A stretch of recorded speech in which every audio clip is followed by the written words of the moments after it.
এক পিস চাল কুমড়ো এখন 25 থেকে 30 টাকা পিস দরে বিক্রি হচ্ছে। তাই বর্তমানে এখনই কিভাবে তোমরা চাল কুমড়ো চাষ করে প্রচুর হারে ইনকাম করতে পারবে সেটা নিয়ে আজকের ভিডিওতে সুন্দরভাবে ডিসকাস করব। তাই ভিডিওটা প্রত্যেকে শেষ পর্যন্ত দেখার চেষ্টা করো এবং চ্যানেলে নতুন হলে অবশ্যই সাবস্ক্রাইব করে পাশে থেকো, কারণ চাল কুমড়ো চাষের A to Z বিষয় নিয়ে আলোচনা করব। প্রচুর চাল কুমড়ো এবং লাউয়ের দাম রয়েছে, তাই এখন চাল কুমড়ো এবং লাউ প্রচুর হারে চাষ শুরু করতে হবে। তাই চলুন দেখে নেওয়া যাক গাছগুলি কেমনভাবে যত্ন নিয়েছে এবং কত হাত দূরত্বে গাছগুলি বপন করা হয়েছে। তো দেখতে পাচ্ছ একটা চাল কুমড়ো গাছ, এখানে বর্তমানে চাল কুমড়োর চারাটা বর্তমানে দেওয়া হয়েছে। দেখতে পাচ্ছ একটা মাদায় কিন্তু একটা গাছই যথেষ্ট। একটা মাদায় কটা গাছ বললাম, একটা গাছই যথেষ্ট। তবে একটা মাদায় দুটি করে দানা এখানে বপন করবে, দুটি করে দানা দেবে। একটা করে গাছ যদি দেখতে পাও অ্যাবনর্মাল হয়েছে সেটা তুলে ফেলতে পারো, নতুবা কিন্তু একটা করে গাছই তোমরা কিন্তু রেখে দেবে। এই একটা গাছ দেখো কত পরিমাণে ঝাঁপিয়েছে, দেখো একটা গাছ কিন্তু প্রচুর হারে কিন্তু ঝাঁপিয়েছে। এবার চলে আসুন নেক্সট, আবার একটা গাছ দেখো, এখানেও কিন্তু আবার একটা গাছ রয়েছে। দেখো আবারও কিন্তু এখানে একটা গাছ রয়েছে। তাহলে ওই যে একটা গাছ, ওই দেখো ওখানে একটা গাছ রয়েছে আর এখানে একটা গাছ রয়েছে। তাহলে একটা থেকে একটা গাছের দূরত্ব মিনিমাম কিন্তু এখানে 4 থেকে 5 হাত করে রাখা হয়েছে, একটা থেকে একটা গাছের দূরত্ব। তাই আপনাদের রিকমেন্ড করব প্রত্যেক মাদায় দুটি করে দানা দিয়ে 4 থেকে 5 হাত অন্তর অন্তর একটা করে মাদা তৈরি করবে।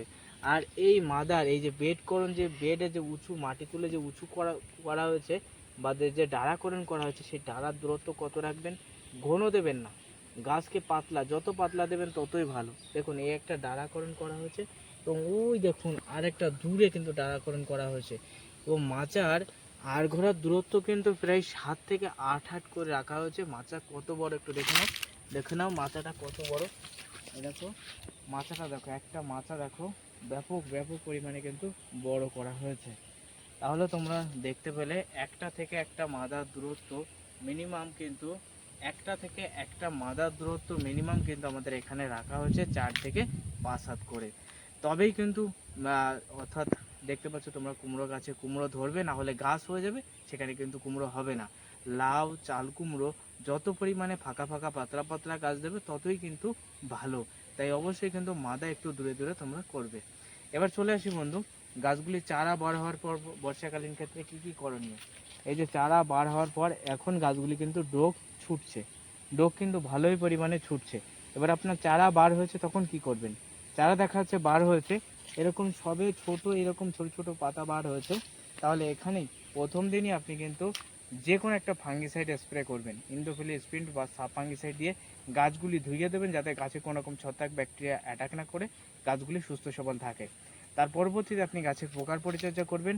অনলি ফর এখানে এই চাল কুমড়ো গাছে সেই রকম রোগ পোকা দেখা যায় না, তবে থ্রিপস এবং চষি পোকা দেখা যায়। থ্রিপস এবং চষি পোকার বিষ হিসেবে কম দামের বিষ বায়োরাত 303 অথবা সিংজেন্ট আর পেগাসাস, যা কিন্তু 75 থেকে 80 রুপিসের ভিতরে অ্যাভেলেবেল রয়েছে।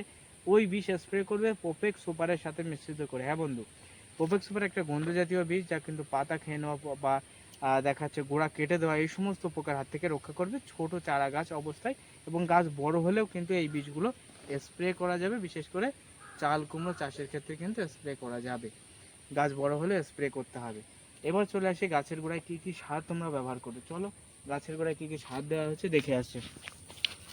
চাল কুমড়ো যেহেতু একটা বিনা পয়সার ফসল বলা চলে, তাই এখানে সার হিসেবে ফার্স্টে আমরা কিন্তু ব্যবহার করেছি, দেখতে পাচ্ছ ছোট ছোট দানা পড়ে রয়েছে।